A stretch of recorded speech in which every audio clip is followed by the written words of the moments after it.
Hey guys, I thought I'd finally make a video on the installation I did here on my car, my 2003 Tiburon GT.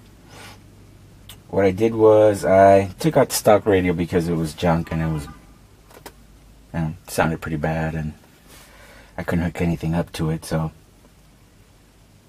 I decided to go with a tablet. I could have mounted the tablet exactly where the radio was and had a really clean install, make it look factory. The problem with that was that I just bought the tablet and I like using it inside the house. So I had to make something that would allow me to slide it in and out of the car. Originally I was going to make something, a mount, and mold it into this bezel here, or the stereo, the bezel that surrounds the stereo, or whatever it's called, and have it look really nice. And the problem with that is I wanted everything to stay stock. I didn't want any heavy duty modifications to the car itself in case, whatever reason I might want to sell it, trade it, whatever. I don't want to be looking for a whole nother piece here and have to pay a bunch of money because I could only find one in good shape.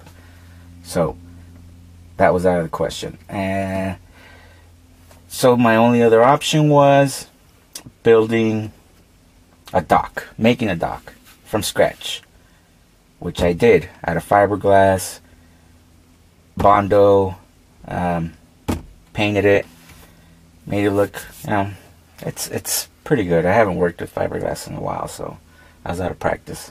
I think it came out alright. Now you can also twist this around and put it in portrait mode for whatever reason. You might have some apps that only work in portrait, or you might want to read a book while you're sitting in the car waiting for someone. I've had that happen. I just have to trim the mount a little bit more out from here because it's hitting the fan control knob down there. So you can actually turn it, see? It'll just hit the fan control. Anyway, once you slide the tablet in, that's when the fun begins. Now the tablet I have is this one, the Google Nexus 7, 16 gigabyte. You can go with 8 gigabyte too, it doesn't matter. This that you're looking at right here is tape, and I'll show you why I tape the screen. Anyway, just slide it in. Now as soon as I slide it in and turn the key to accessory, certain things happen.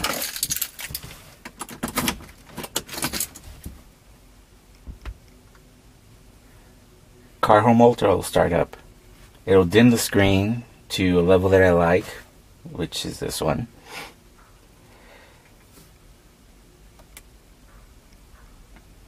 All these apps are shortcuts here on the screen in Car Home Ultra. Car Home Ultra is a really good app. It's perfect for the car. It could have a little better look to it, but this is fine.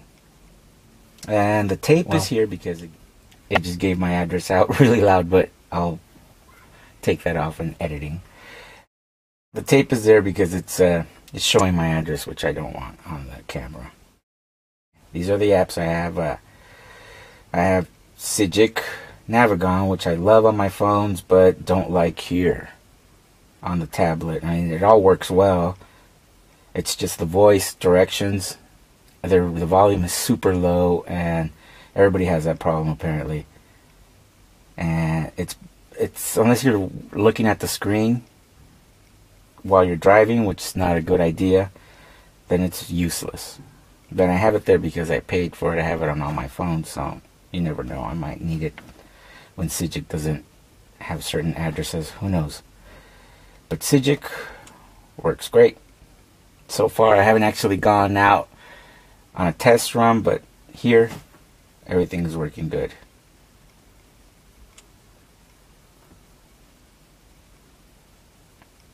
Radio. Forget about your friends, they're gonna say, Havana Brown, Red One.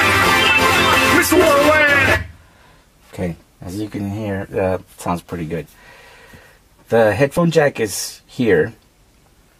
The plug goes into an equalizer that I have down here on the side of the car in the bottom. And you have to use an equalizer or some other device, a DSP, digital sound processor, because this tablets don't give out that much voltage through the sound outputs, and you need it.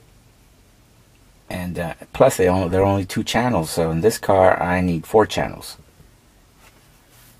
And I'm running that equalizer straight to the stock wiring using a harness adapter, and from there it's going to the stock speakers, stock amplifier, stock sub in the trunk, and it sounds better than it did with the stock radio, so it's perfect. What else?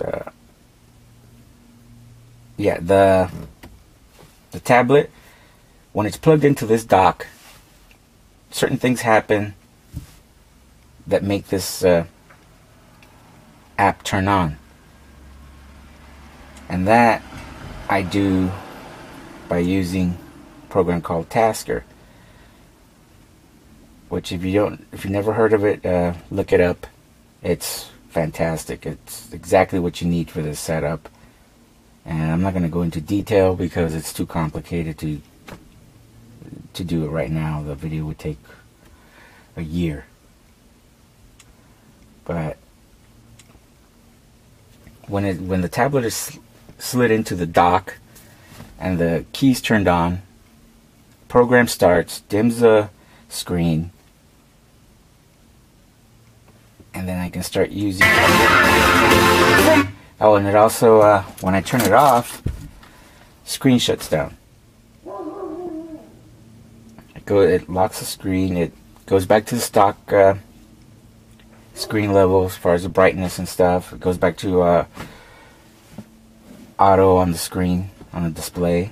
It pauses the music, which, turn it back on, you'll see.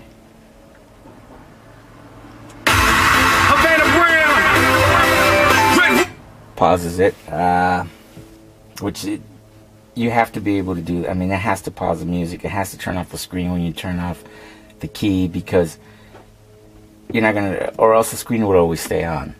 You know, I don't want it. I don't want to advertise that there's a tablet in here. Although, you know, I could just slide it out.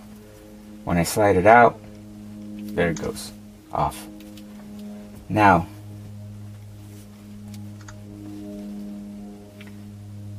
see how the program didn't start? It'll only start when it's in the dock, not when it's out of the dock. You'd have to have, for it to happen outside of the dock, you'd have to have the power connected, headphone connected, and the tablet in landscape mode, which I guess you could do all 3 of those inside the house, but I never do that, all 3 at once inside. Anyway,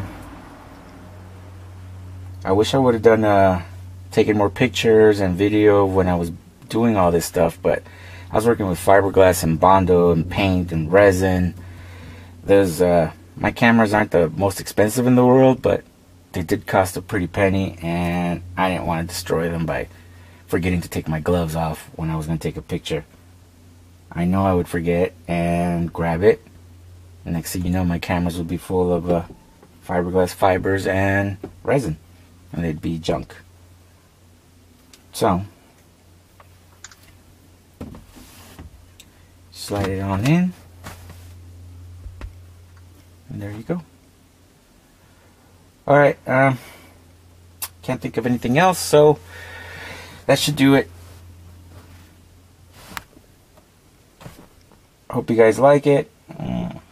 And for people who live in the Murrieta, Temecula area in California, if you're thinking about doing something like that and need some help, just send me a PM or send me an email, and yeah, maybe I can help you out or give you some pointers. Alright, thanks a lot. Bye.